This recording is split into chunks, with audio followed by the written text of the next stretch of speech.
what processes do you have in terms of like morning or evening routines? How does that work? And also, so learning processes as entrepreneurs, we live in an ever-changing world. Technology is improving, metaverse, NFTs, all of this is coming out. Yes. What processes do you have to keep learning as well? Because I feel like just because we left school, I don't believe education's done. Yeah. Education's forever. So how do you deal with as an entrepreneur with?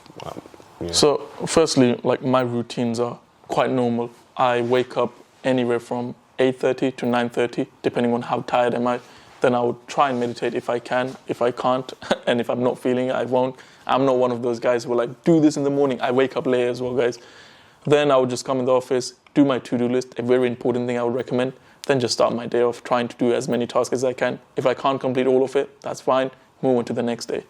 In terms of learning processes, at the moment, I'm not doing a lot in terms of reading books or learning, but let's say NFTs or the metaverse or cryptocurrencies or the Web 3.0, all of that is something I would, as soon as I read about it, I'm going to go on Google, have a search around it, try and understand how it works. And I'm like, okay, look, I've got the basic knowledge of it.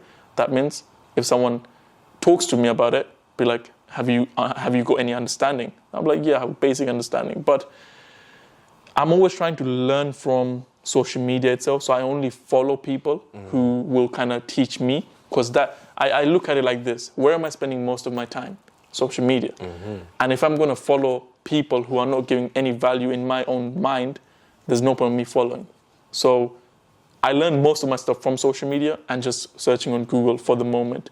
And if I need to kind of have advanced knowledge in that, I'll just reach out to my network of people who are in that field. Yeah. And I'm grateful to have a person in every single field. For example, Harry Livingston in the crypto NFT space and stuff like that as well. Nah, the reason why I love this honest answer so much is because I do believe with entrepreneurs, there's different stages. So there's the learning and the hustling phase. So you're reading, you're watching every podcast, reading every book. You're literally, all your time is going to learn. You're not making no money. Yeah. And then you're trying out. And when you then have a proven strategy, for example, you have Amazon FBA, you have TikTok, it's just straight action. Yep. So again, it's very clear, and especially with the money you're making, you're in a later stage where you're just putting in the action and just everything you're doing, you're literally learning from experience and wisdom. Yes. Now, again, if you were to start a new business when it came to NFTs or metaverse, then you go back to the learning stage for that. Yes. So I feel like a lot of people need to understand that there are stages and everyone's on a different stage. 100%. And I think what you said is really important because I don't want to sit down here saying, I read a book every day.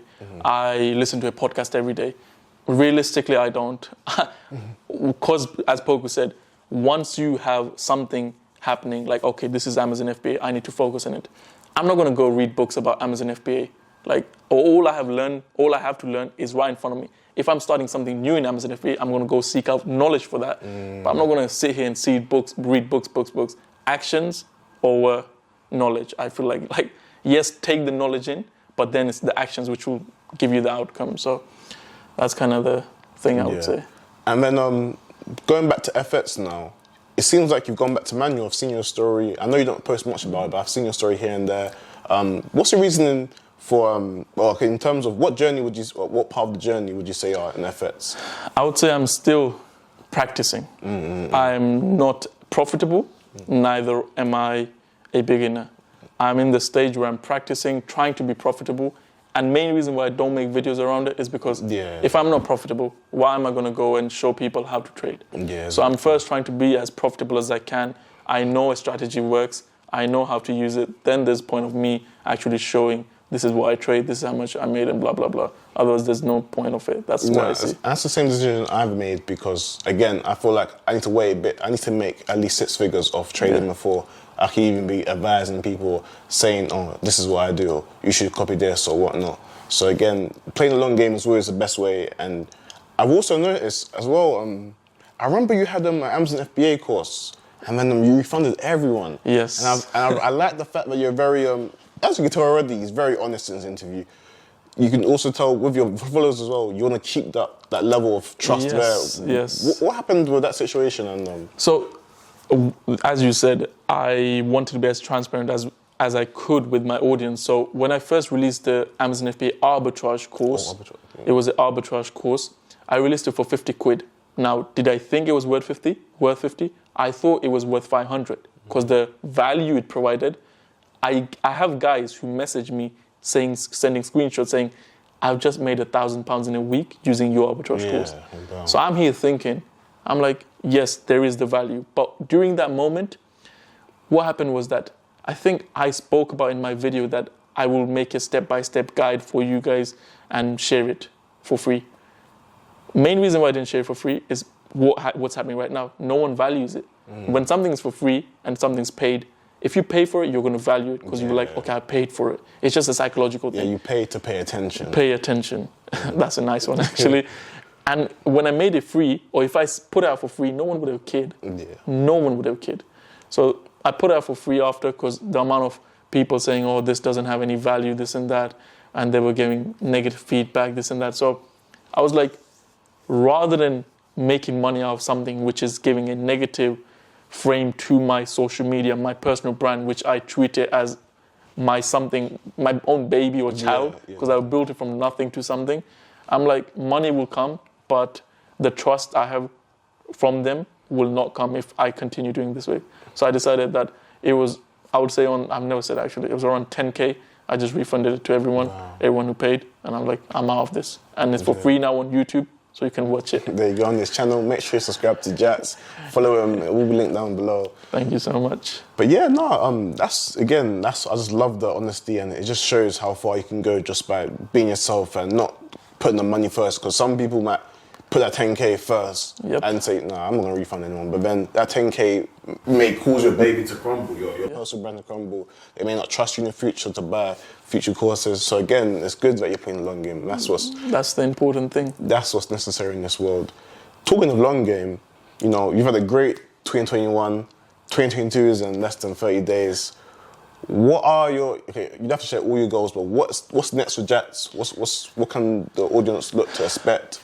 I think the next thing from Jatz is one biggest thing is going to be less of videos or content trying to get followers and more of content which I can resonate with people again. Go back to my roots where I was making videos which resonated with people. Not just a video about, oh yes, this is this, that, get millions of followers done. That's not the game I want to play. Yeah. I want to build a community of people who care about me, I care about them. Yeah. And that is something I'm more going to try in 2021. And other thing I'm going to try, I've already started trying is balance my work and personal life. Because at the moment, it's just work life. Yeah. I would spend here from morning till night, every day of my life. Literally. And there is no personal life at the moment. So that's something I'm looking forward to. And in terms of money, followers, stuff like that, I have no plans, no goals, set goals. Be happy, build a profitable business, share a lot of content and valuable content, importantly. And also for my Amazon side of it, I have a lot of big plans. NFTs is probably going to be one of them. I combine it and have my own SaaS, have my own platform to do stuff like that. And so that's what I'm planning to do in 2021. 2022, actually. I'm still used to saying 2021, but that's kind of the plan for 2022 at the moment. That's big. So you said about personal life balance. As starting out as an entrepreneur, to those watching this, in terms of percentages, where do you think it should be if you want growth, and how was it for you when growing on TikTok? Because again, I feel like a lot of people, there are full, born hustlers like yourself, where it's a straight hustle, but then there's some on TikTok, or you might notice in the comments, they're kind of lukewarm. They're on the entrepreneur wave. They want to, develop something for themselves, but how passionate is into it. Therefore, they don't put or make as much money, or they don't get to where they really want to be, like reaching their goals. What percentage of work-life balance do you think should be? For that question, I would first say is that it all depends on the person it is. But if it was me saying how much you need to put, I would say 90% hustle, 10% personal life. In the start, the more hunger you will have, the quicker you will succeed, or the more chances you will have to succeed. So for me, in the start, I didn't have a balance. And will I change anything back then? No. Because if I had a balance, I would have spent less time here on my hustle life, and that would have slowed down. So right now I might be here, but if I balanced everything, I still would have been here. So I would say in the start, until you feel like, okay, now is the time to balance both lives, in the start, just go hustle mode. Don't care about what's happening around you. I know this is kind of like, you need to enjoy your life. Yeah, it's real. Yeah, it's like you need to enjoy your life and this and that in your teenage years. You have your entire life to enjoy. Like, you might miss out 1 or 2 years of your teenage life, and 1 or 2 years compared to 30 or 40 years is a very small time. And we know that. And people are here sitting on computers working for 30 or 40 years of your life, and I can't even imagine my life like that. It's just crazy, and I feel like people that have the biggest argument towards that would be YOLO. You live once, you can die tomorrow. I just hate that mindset, and it's just like, guys can't. That topic is a very debatable topic, like YOLO, but what if you live for 40, 50 years? Like, what's going to happen? Who's going to come pay your bills? It's like some people say, you only live once. Go spend your money on the things you want to enjoy. When you're broke, you're married, you have a child. Who's going to feed your child? Come on. Exactly. You are the man of the house if you are a man.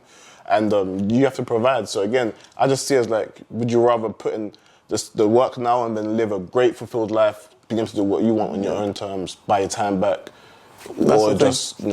It's like a calculated risk, I would say, isn't it? Because you might die tomorrow, but you might live for 60 years or 70 years. So would you rather work for something which you are going to live like 60 years for, or you're going to live your life as... Some people say live your life as if you're going to die tomorrow and work your ass off. I don't know if you're allowed to swear, you can cut it up. But you have to work your ass off as if you're going to live for 60 years. Yeah. I do believe in that, but currently I've not been living my life as if I'm going to die tomorrow, and that's which I'm going to try and do now, balance my work life and personal life. Eventually there'll be a time that will come and you be fulfilled, and with how the business is going, and then you've been autopilot, and then yes, 100%.